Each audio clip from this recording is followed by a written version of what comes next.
We're out on Lake Tarawera, and we're just going to use our Scotty Downrigger here, which I've been using for quite a few years now. We've got a little cobra, which is one of my favourite lures. And what I love about the Downrigger, of course, you can get it to whichever depth you want, and we're fishing at about 23 to 25 metres, which is pretty standard here on Tarawera. And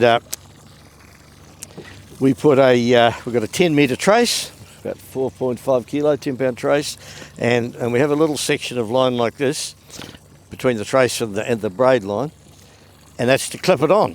And one, we always clip it in the same place, and two, it's a bit thicker than the other line, so the clip holds it very well. We'll drop our 10 pound ball down to about 23, 24 metres, and there's a counter on the machine, of course. You can see exactly how many feet, which is being American-Canadian machine, it's in feet.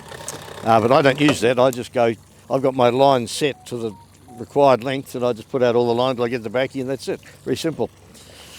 And when we do get a fish, it pulls the line out of the clip, and there's tension on the rod, and so we keep tension on as it goes down. It's very important. And then when they pull out of the clip, the rod springs up, and that's what sets the hook.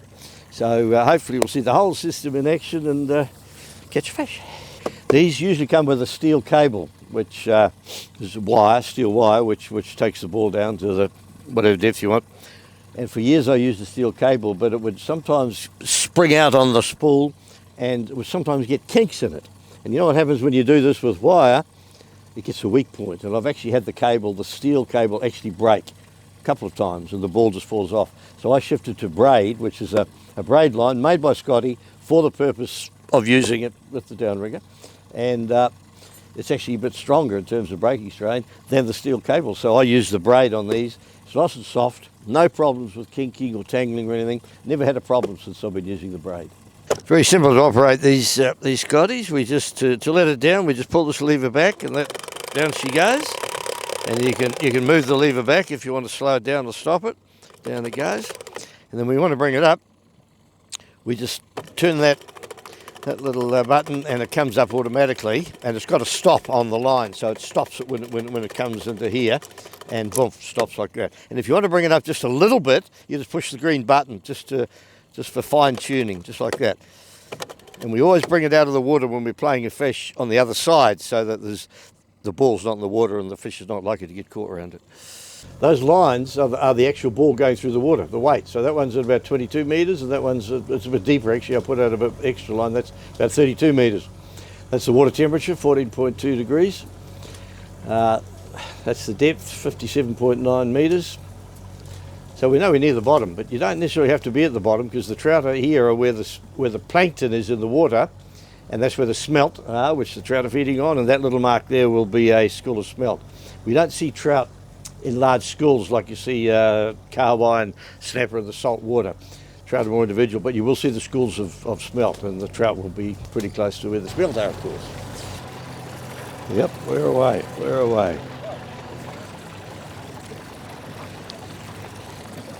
And the great thing about these, of course, is we're fishing very deep, but when we get a fish, we're using light gear, light rods, light line, and you get a fantastic fight. Whereas the traditional method of trolling really deep with wire lines or lead lines it works, catches fish, but the line is so heavy you can hardly feel the fish. Whereas we're playing on a nice little light outfit, and you get a great fight. Oh, this is a nice fish. This is a very nice fish. It's the winter now in May, and the fish are in top condition. The 3-year-old fish are getting ready to run up the streams and spawn, so they're in the best condition of their life. And hopefully we'll get it in the bait, and it probably won't be going up the stream to spawn, but that's all right. Oh, wow. And we use the rod to bring the fish in, not the reel. The reel's just to hold line. You always use the rod. Oh, beautiful.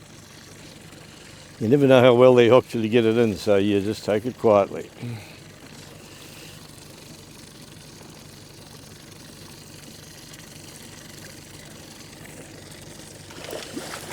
Good work, Uncle Walt. Can you lift him up?